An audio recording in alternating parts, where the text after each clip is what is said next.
A blank check is not a promise of wealth. It is a declaration of trust. And the one who signs it is not merely a benefactor, they are a kingmaker. Right now, the sound you hear is not thunder. It is the sound of a divine signature being pressed into the fabric of reality, an irreversible transaction authorized in your name. They told you to budget your dreams, to live within the means of their small expectations. They handed you ledgers of lack and receipts of failure. But they never knew who was watching your account. A silent, powerful tycoon has been observing your integrity through seasons of famine. And that tycoon just signed off. The blank check is real. The new year is yours to purchase. Chapter 1: The Divine Signature and the Untraceable Ink. There is a moment that precedes all creation. It is a moment of absolute stillness, a divine pause before a universe is spoken into existence. You have been living in that pause. A long, drawn-out silence where your spirit felt held in a cosmic waiting room. You were told it was stagnation. You were told it was failure. They looked at your life, a blank slate, and called it empty. This was a lie. It was not emptiness, it was preparation. A canvas must be blank before the masterpiece can be painted. A check must be blank before the value can be assigned. What you experienced as a period of nothing was, in fact, the most critical phase of a celestial transaction. It was the universe performing its due diligence on you. This was not a job interview. It was a character audit. The divine tycoon, the ultimate silent partner in your existence, does not invest in resumes or accomplishments. That is the flawed system of the world. The world looks for proof of past success. The divine looks for integrity in the face of repeated failure. While you were being tested, betrayed, and isolated, every tear was recorded. Every act of kindness when you had nothing to give was noted. Every time you chose faith over despair, it was entered into a spiritual ledger. They thought they were breaking you. In reality, they were building your cosmic credit score. They were providing heaven with the very evidence needed to approve your unlimited withdrawal. The pain you endured was not a punishment. It was your collateral. It was the proof of purchase for the destiny you are about to claim. Now, feel that stillness shift. A signature has been rendered. This is not a metaphor. It is a spiritual fact. In a realm beyond time and space, a commitment has been made, signed with an authority that rewrites planets and rewrites destinies. The ink used for this signature is untraceable to the systems of this world. It cannot be analyzed, forged, or erased by human hands. It is a frequency, a vibration that has now been permanently encoded into your soul's blueprint.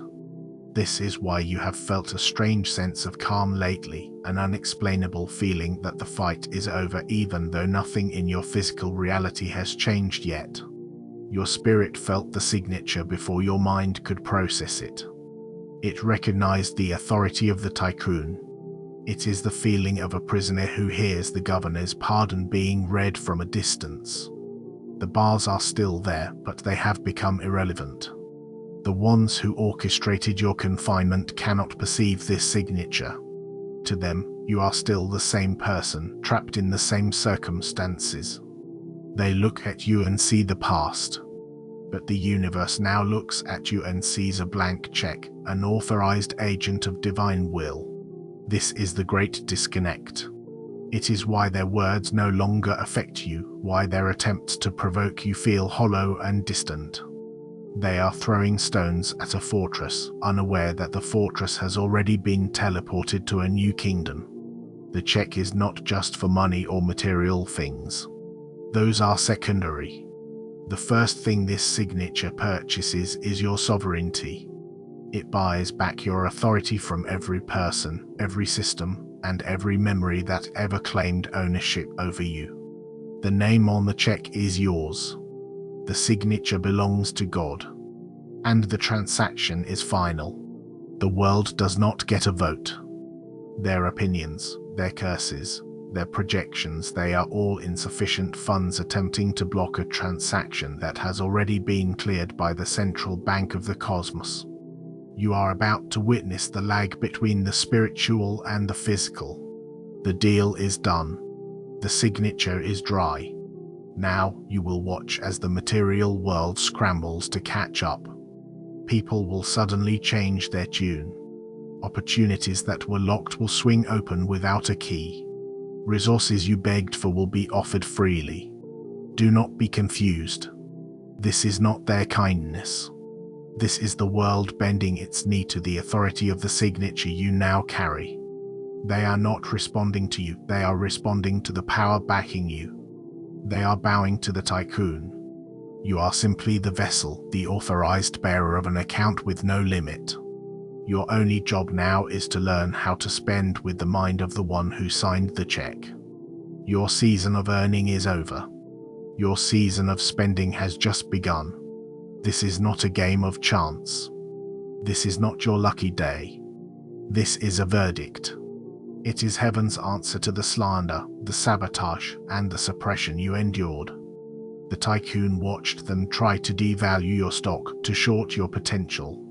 And like any good investor, he waited for the perfect moment to not only back you, but to bankrupt them in the process. Their power was built on the lie of your powerlessness.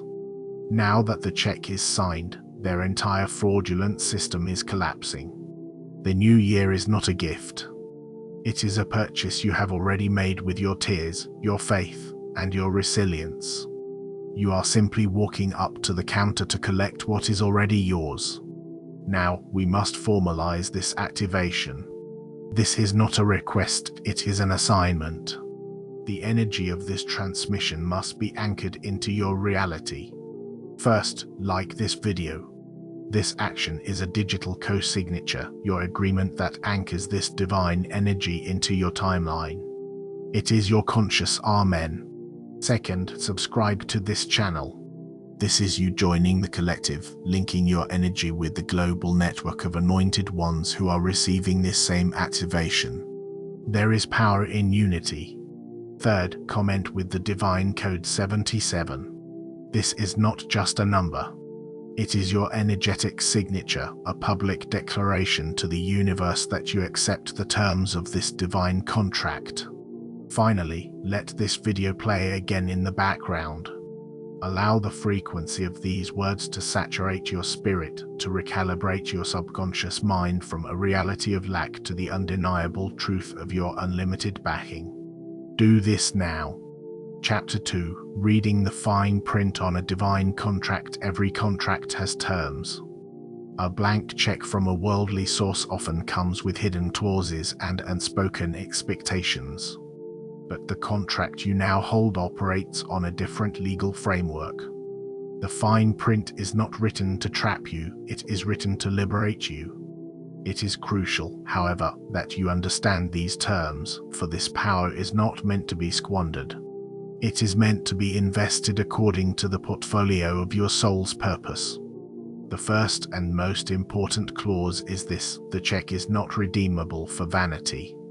It is redeemable for vision. The Tycoon did not sign this to fund your ego, he signed it to fund your destiny. This is the great filter that will protect you from the pitfalls that consume those who receive sudden, unearned power. Think about the things you prayed for in your darkest hours. Was it for a bigger house, or was it for a safe haven? Was it for a faster car, or was it for the freedom to move? Was it for a title, or was it for the authority to make a real difference? The universe heard the prayer underneath your prayer. It heard the vision, not the vanity. So the first purchase you make with this check cannot be an object. It must be a state of being. You are to buy peace. You are to buy clarity. You are to buy unwavering courage. These are not abstract concepts, they are foundational assets. Without the asset of peace, any wealth you acquire will feel like a burden. Without the asset of clarity, any opportunity you receive will feel like a trap. Without the asset of courage, any destiny you are shown will feel like an impossible task. The system of the world teaches you to acquire things to feel a certain way. The divine system instructs you to acquire the feeling to attract the things. This is the reversal. Your first assignment is to go to the cosmic bank and cash this check for an unshakable inner state. You do this by intentionally turning your attention away from the chaos of the world and focusing on the truth of the signature you carry. When fear arises, you present the check. When doubt whispers, you present the check. When chaos erupts around you, you stand in the calm authority of the one who is fully funded, fully backed, and fully authorized. You are not faking it until you make it. You are operating from a reality that has already been finalized in a higher dimension. This is the true currency. The second clause in this divine contract concerns the concept of debt. You owe nothing to the past. The price for this blank check has already been paid in full. Your suffering was the payment. Your tears were the currency. Your endurance was the interest. This transaction is closed. Therefore, you are forbidden from using the funds of your new year to pay off old emotional debts. You are not to buy forgiveness from those who refuse to grant it. You are not to purchase acceptance from people who are committed to misunderstanding you. You are not to invest your newfound energy in trying to fix or save those who are determined to remain broken. Their accounts are their own responsibility. Your account has been cleared. The Tycoon's signature served as a paid-in-full stamp on every spiritual debt you were told you owed. You are starting with a balance of infinity, not a balance of zero. This is a critical distinction. Any attempt to go back and settle old scores is a misuse of funds, and it will halt the flow of divine capital into your life.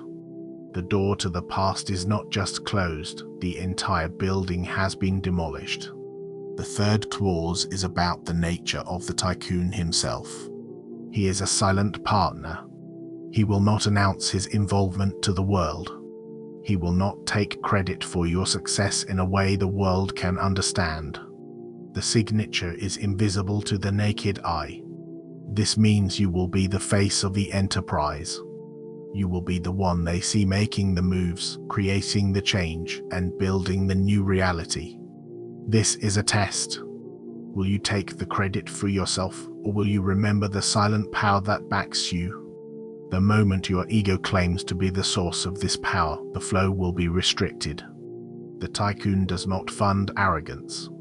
Humility, in this new economy, is not weakness. It is the conscious and constant acknowledgement of your source. It is understanding that you are the manager of a divine fund, not the owner of the bank. This is how you ensure the blank check remains blank, that the account never runs dry. You stay in a state of perpetual gratitude and acknowledgement, knowing that every good thing flows from an invisible, benevolent, all-powerful source. This is not a burden, it is your greatest protection. It keeps you clean. It keeps you clear. It keeps you connected to the power that signed the check in the first place. Chapter 3, the spiritual audit and the margin call. The signing of your blank check did not just activate your future, it triggered a system-wide spiritual audit of your past. An event of this magnitude does not happen in a vacuum. It sends shockwaves through every timeline, every connection, and every entity you have ever encountered. Think of it like this: a massive, unexpected deposit has been made into your account. The cosmic banking system, by law, must now investigate all prior transactions connected to you to ensure there was no fraud. But the fraud they are looking for is not yours. It is the fraud that was committed against you. Every person who took from you, who lied about you, who undervalued you, their spiritual books are now being opened and audited by an incorruptible force. They operated for years under the assumption that no one was watching. They thought their spiritual accounting was private. They would slander you in public while secretly feeding off your energy. They would block your opportunities while pretending to be your friend. They were running a spiritual Ponzi scheme, using your light and your goodness as capital to fund their own dark agendas. They thought no one would ever check the receipts. But the divine Tycoon is the ultimate auditor. And his audit is not gentle. It is a full-scale forensic investigation into the spiritual energy of every soul who tried to short your stock. This is happening right now. It is the reason for the sudden chaos and desperation you are sensing in certain people around you. They are getting a notice from the universe. Their books do not balance. This is what a spiritual margin call looks like. A margin call in finance happens when an investor's account value drops below a certain required amount. They are forced to deposit more funds or sell off their assets to cover their losses. Spiritually, the people who built their sense of self, their power, or their reputation on the suppression of you are now facing this. Your activation, your sudden deposit of divine favor, has exposed the fact that their own accounts are empty. The power they projected was never theirs. It was borrowed, stolen, or siphoned from you and others like you. Now, the universe is calling in the debt. They are being asked to produce the value they claim to have, but they cannot. It was never there. You will see this manifest in their lives in very specific ways. They will suddenly become obsessed with their public image, frantically trying to sell a story of success and happiness that feels hollow and desperate. This is them trying to sell off worthless assets. They may lash out at you or others with inexplicable rage or jealousy. This is the panic of a debtor who knows they are about to be exposed. They might suddenly try to reconnect with you, offering insincere apologies or feigned friendship. Be very careful. This is not repentance. This is them trying to get access to your newly funded account, hoping you will bail them out of their spiritual bankruptcy. Do not fall for it. The audit is not your responsibility. You are not the debt collector.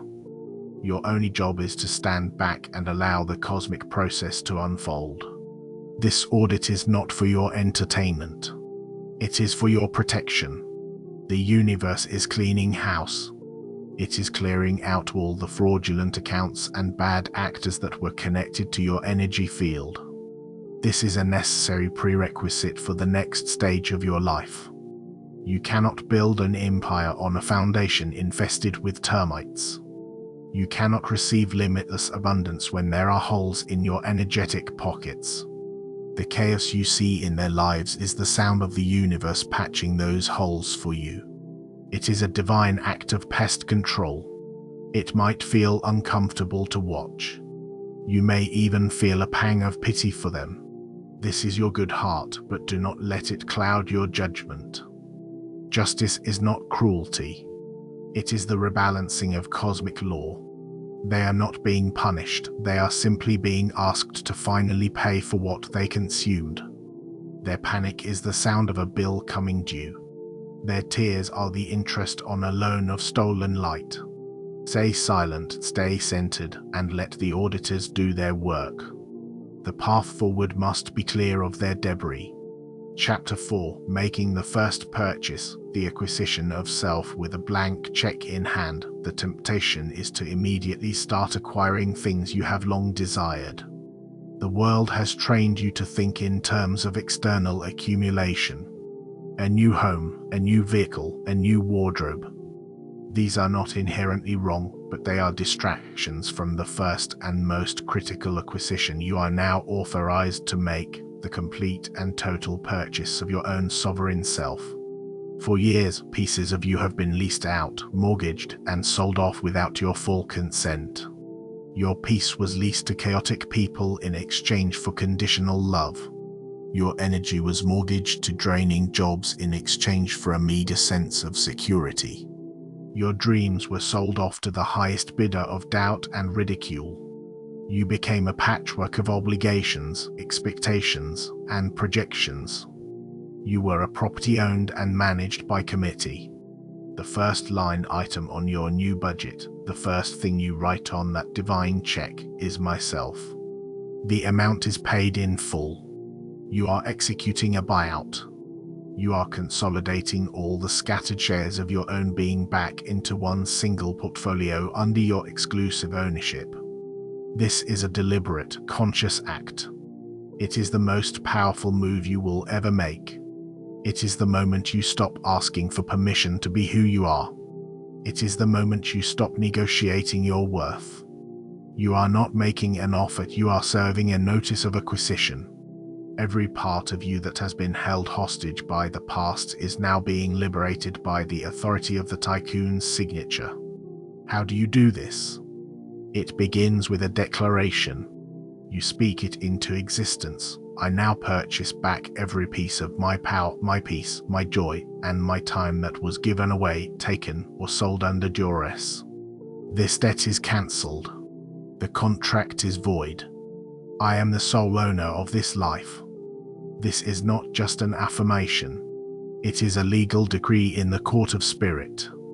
As you make this declaration, you will feel a shift. It will feel like a great weight lifting. It is the severing of 1,000 invisible energetic cords that have been draining your life force. The next step is to act like the owner. An owner does not ask the tenants for permission to renovate the house. You will begin to make decisions based solely on your own inner authority. You will start saying no without explanation or apology. That no is you exercising your newfound property rights. People who were used to squatting in your energy field will be served an eviction notice. They will react with confusion, anger, or manipulation. They will tell you that you have changed. Your response, either spoken or held silently in your heart, is yes. I have changed owners. They are not entitled to a key to your new home. This purchase of self will also require you to buy back your time. Your time is your most precious non-renewable asset. Under the old system, you gave it away freely to things and people that did not deserve it. Now you will begin to budget your time like the billionaire you spiritually are. You will invest hours into your own well-being, your own creativity, your own rest. You will see it not as selfishness, but as responsible asset management. The Tycoon did not fund you so you could continue to pour your resources into failing spiritual enterprises. He funded you to build your own. This requires capital, and your primary capital is your focused time and attention. Guard it fiercely. Finally, you will purchase your own face. For too long, you have worn masks to make others comfortable. The mask of agreeableness. The mask of being fine. The mask of humility that was actually self-deprecation. The blank check authorizes you to let the masks fall.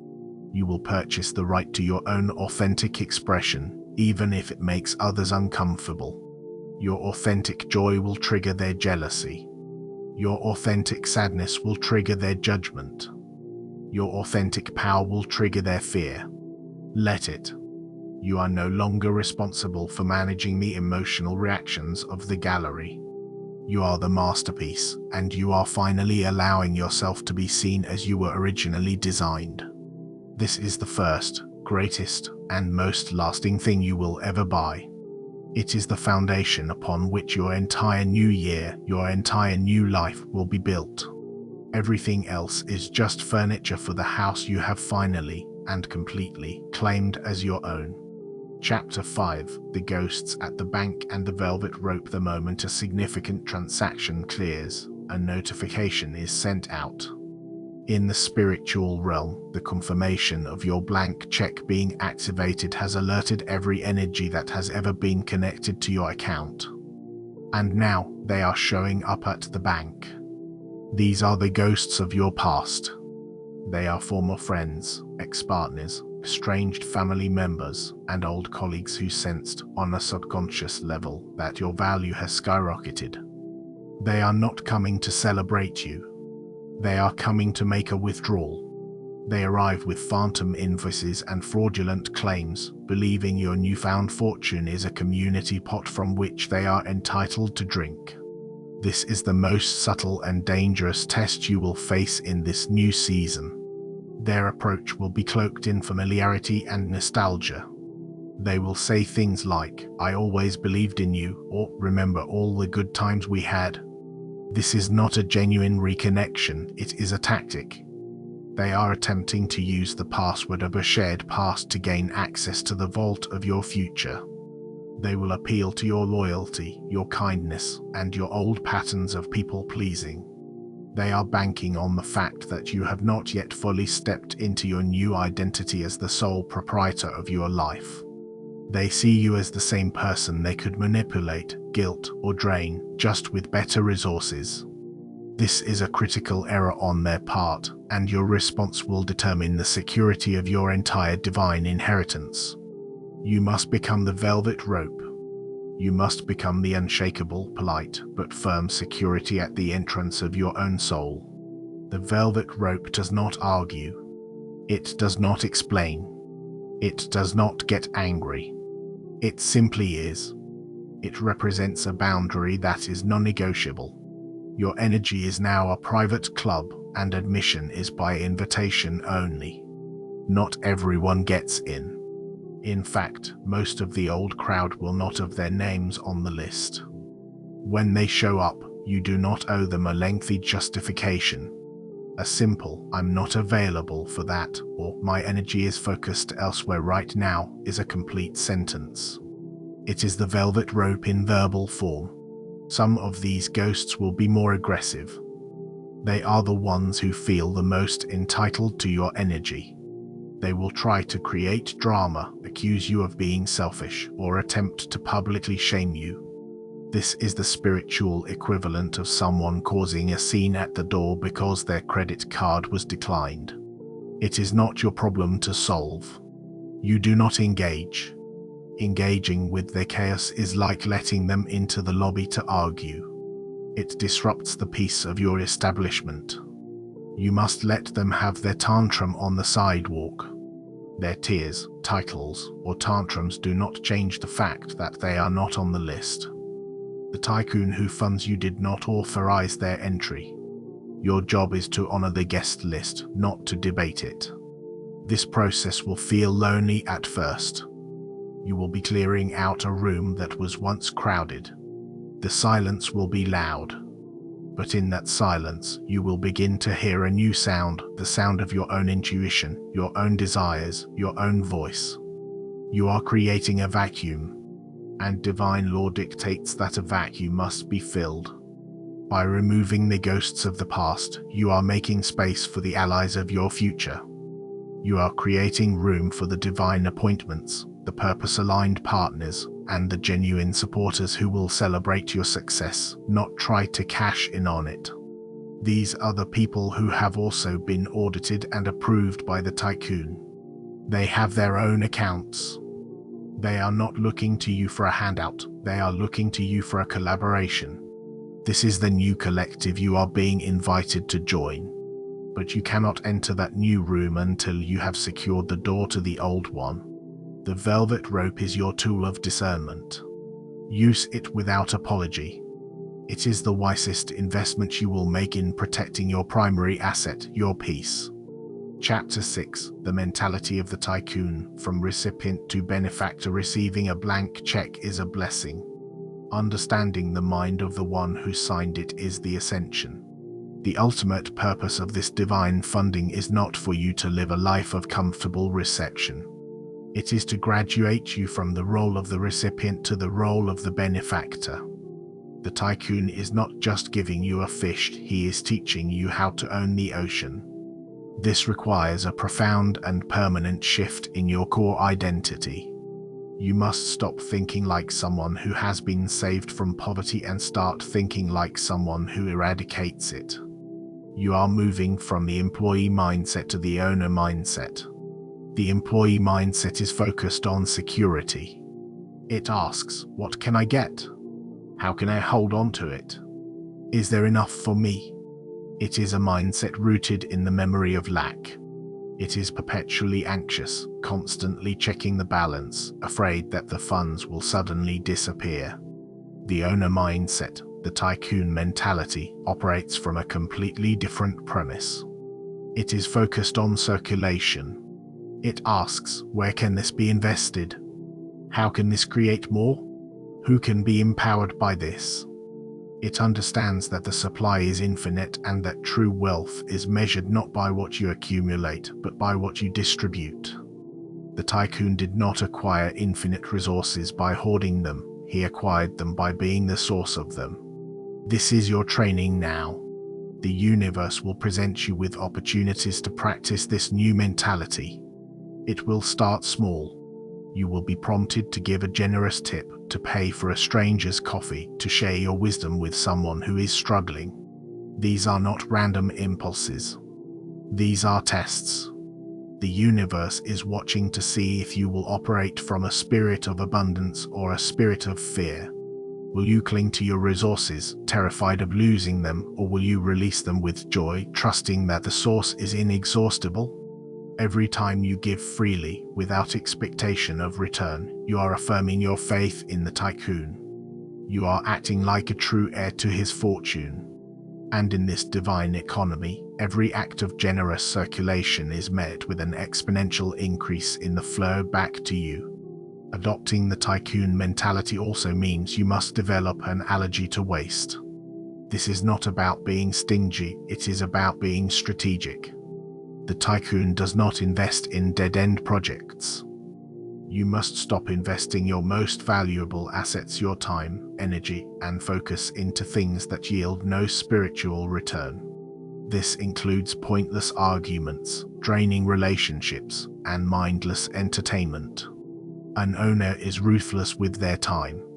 They understand that every moment is a seed, and they are intentional about where they plant it. You will begin to look at your day, your week, your life as a divine portfolio. You will ask, is this activity an asset or a liability? Is this relationship yielding dividends of joy and growth, or is it costing me my peace? You will start making executive decisions, cutting losses, and reallocating your resources toward your divine purpose. This shift will make you a magnet. People are not drawn to neediness, they are drawn to benevolent power. They are drawn to the quiet confidence of someone who knows they are backed. When you embody the tycoon mentality, you stop chasing opportunities and opportunities begin chasing you. You become a source of stability in a chaotic world. You become a well, not a drain. People will bring you their ideas, their projects, their dreams, not because they want to take from you, but because they recognize that you are a fertile ground where things can grow. You are becoming a venture capitalist for the kingdom of heaven on earth. The blank check was just the seed money. The real inheritance is the wisdom to manage it, the vision to grow it, and the heart to share it. You were never meant to just be funded. You were created to be a founder. Chapter 7, Cashing the Check, the point of no return. There comes a moment in every great story where the hero crosses a threshold from which they can never go back. This is that moment. You have understood the contract. You have audited the past. You have purchased your true self. You have secured the perimeter and adopted the mentality of your benefactor. Now, you must walk up to the cosmic counter and cash the check. This is not a future event. It is an internal decision you make right now that solidifies the entire transaction in your physical reality. It is the final, irreversible act of acceptance. It is the point of no return. Cashing the check is not about a sudden windfall of money appearing in your bank account, although that can be a byproduct. It is the act of fully and completely embodying the reality of who you now are, a divinely authorized, fully funded agent of change. It is the dropping of the last shred of your old identity. It is the final death of the victim, the survivor, the one who hopes, and the birth of the creator, the thriver, the one who knows. You walk up to the counter of life, not with a prayer, but with an authorized demand. You are not asking. You are withdrawing. Feel this shift in your body. It is a straightening of the spine. It is a deepening of the breath. It is a calm clarity in the eyes. It is the quiet hum of a high-performance engine that knows it has a full tank of fuel and an open road ahead. The world around you will sense this. It has no choice. The universe must conform to the definitive energy you are now emitting. Cashing the check is the act of choosing your new year, your new life, with such unwavering conviction that reality has to rearrange itself around your choice. You are no longer fitting into the world must now fit around you. The process of cashing this check is simple. You close your eyes and you see it. You see the blank check in your hand. The pay to the order of line has your name on it. The signature at the bottom is a radiant, living light. You walk to the counter. The teller is not a person, it is the universe itself.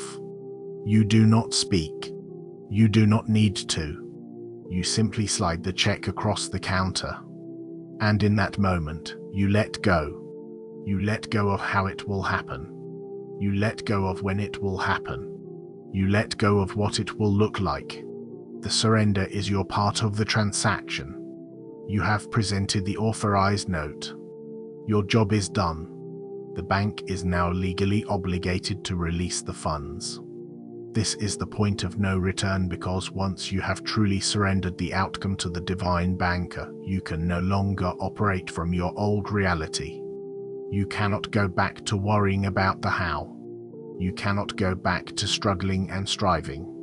To do so would be to run back to the counter and snatch the check away, voiding the transaction. The moment you cash it, you begin to live in the unshakable knowing that it is done. The new year of your dreams is no longer a wish, it is a pending deposit. Your only job is to live, act, and breathe from this new state of being. You will make decisions not from a place of "can I afford this?" but from "is this aligned with my new reality?"